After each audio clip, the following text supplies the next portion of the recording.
नमस्कार दोस्तों, एक बार फिर एक नए वीडियो के साथ मैं जीत जायसवाल आप सभी को अपने चैनल टारगेट इज पॉसिबल में बहुत बहुत स्वागत। दोस्तों, आज का वीडियो बहुत ही दुखद तौर पे मुझे बताना पड़ रहा है क्योंकि कहीं ना कहीं कुछ ऐसे और भी नियम जारी किए हैं यूआईडी ने, शायद आपको इसके बारे में पता ना हो।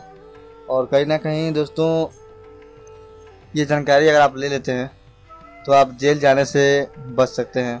तो मैं आपसे यही रिक्वेस्ट करूंगा कि इस वीडियो को देखने के लिए या फिर इस जानकारी को जानने के लिए इस वीडियो को लास्ट तक का देखिए और कहीं ना कहीं इस वीडियो को स्किप मत कीजिएगा या फिर नेक्स्ट मत कीजिएगा। एक एक पॉइंट को गौर से सुनते रहिएगा। कहीं ना कहीं आप भी अगर फंसने वाले हों या फिर फंस चुके हों तो कैसे बचेंगे या फिर कैसे उसे बाहर निकलेंगे या फिर कौन कौन इसमें इस क्या नाम FIR के दायरे में आ सकता है, ये जानकारी मैं शायद इस वीडियो के माध्यम से दूंगा। तो दोस्तों, आगे बढ़ने से पहले मेरी यही रिक्वेस्ट है कि जो नए यूजर्स इस वीडियो को वाचिंग कर रहे हैं उनसे मेरी गुजारिश है कि आप लोग इस चैनल को सब्सक्राइब कर लीजिए। तो दोस्तों, सबसे पहले ये सूचना 27 जून को आई है, जैसे कि कल के डेट में आई जानकारी। तो यहाँ पे ये जानकारी है और इसे मैं यहाँ पर कुछ पार्ट को मैं यहाँ पर ट्रांसलेट के माध्यम से बताने वाला हूँ।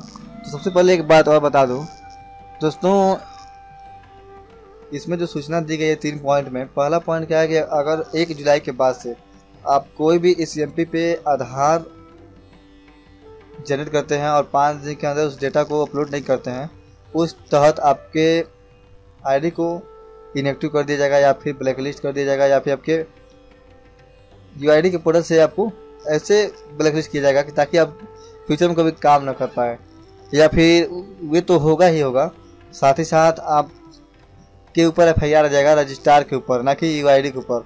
अगर रजिस्ट्रार आपके ऊपर FIR नहीं करेगी तो ऑटोमेटिक UID के आप ही से डायरेक्ट FIR आएगा। तो कहीं ना कहीं UID ने ये क्लेम ऑपरेटर पे न डाल के रजिस्ट्रार के ऊपर डाल दिया है कि रजिस्ट्रार अगर नहीं करेगी FIR तो रजिस्ट्रार की जो ID होगी वे इनएक्टिव कर देगा वहाँ से डायरेक्टली। अगर वे इनएक्टिव होगा तो आप लोग सारे के सारे जाएंगे। तो कहीं ना कहीं रजिस्ट्रार के ऊपर ये प्रेशर रहेगा कि अगर वहाँ से लिस्ट में आपका नाम आ गया उस श्रेणी में तो आपको वो तो डायरेक्टली FIR करेगी। कहीं ना कहीं उससे भी बचना है। अगर वे FIR नहीं करेगी तो वे ऑटोमेटिक खुद ही उसकी ID इनएक्टिव हो जाएगी। तो यहाँ पे देखिए ऑपरेटर क्रेडेंशियल के ऊपर भी है।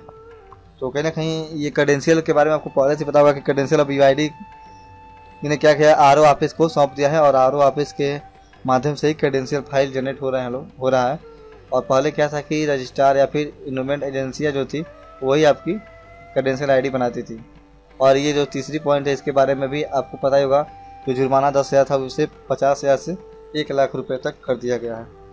तो दोस्तों, ये जो 1 लाख रुपए का DD लग रहा है CSC में, क्या आपने इस पर गौर किया कि CSC क्यों DD ले रही है? दोस्तों, इसमें क्या होता है, मान लीजिए आपने कोई गलती कर दी या फिर आपके ऊपर कोई 50,000 रुपये का जुर्माना लग गया, कहीं ना कहीं वे CSC को पकड़ेगी और CSC के ऊपर पेनल्टी लगाएगी।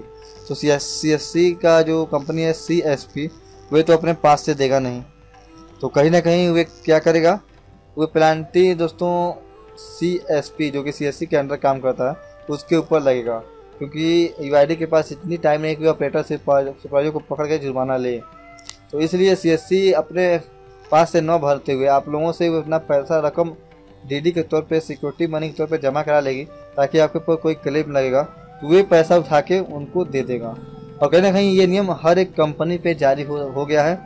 दोस्तों, यहाँ पे एक बात और गौर कीजिएगा कि कहीं ना कहीं UCL इससे हट के नहीं है, UCL भी इसके ही दायरे में आता है और UCL पे भी ये सारी समस्याएं आ सकती हैं, ये सारी पेनल्टी लग सकती हैं।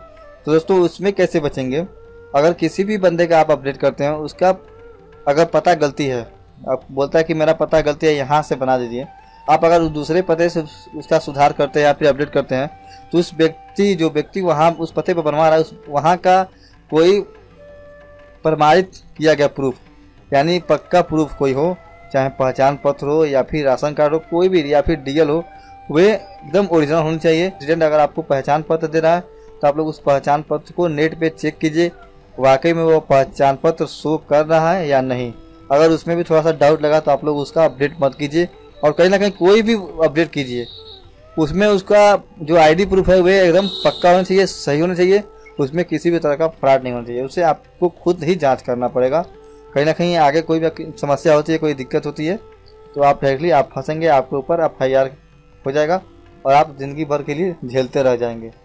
तो ये जानकारी थी मेरे माध्यम से, और कहीं ना कहीं ये जानकारी अगर आप इस जानकारी के हिसाब से आप फॉलो करते हैं तो कहीं ना कहीं आप बचे रहेंगे, और इसे इग्नोर कर देंगे तो आपको भी अपने सेंटर से इग्नोर होना पड़ेगा। लीजिए इस बात को, और इसे मजाक तौर पे मत लीजिएगा, क्योंकि UID अब बड़ी कंपनी बन चुकी है, कहीं ना कहीं गवर्नमेंट के हिसाब से हो गई है, और कहीं ना कहीं संविधान में इसका एक हिस्सा भी दर्ज हो गया है।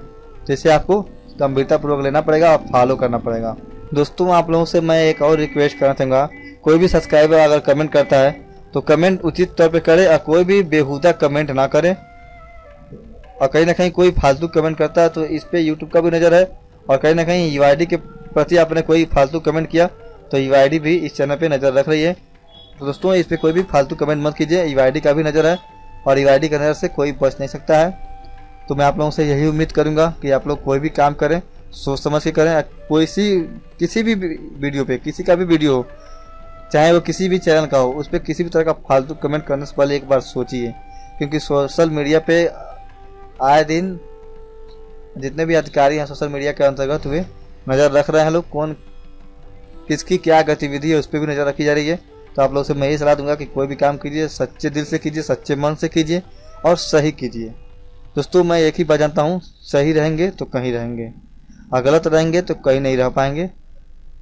तो दोस्तों ऐसे ही मेरे चैनल को लाइक करते रहिए, वीडियो को सब्सक्राइब कीजिए, शेयर कीजिए। सो थैंक्स, जय हिंद, वंदे मातरम।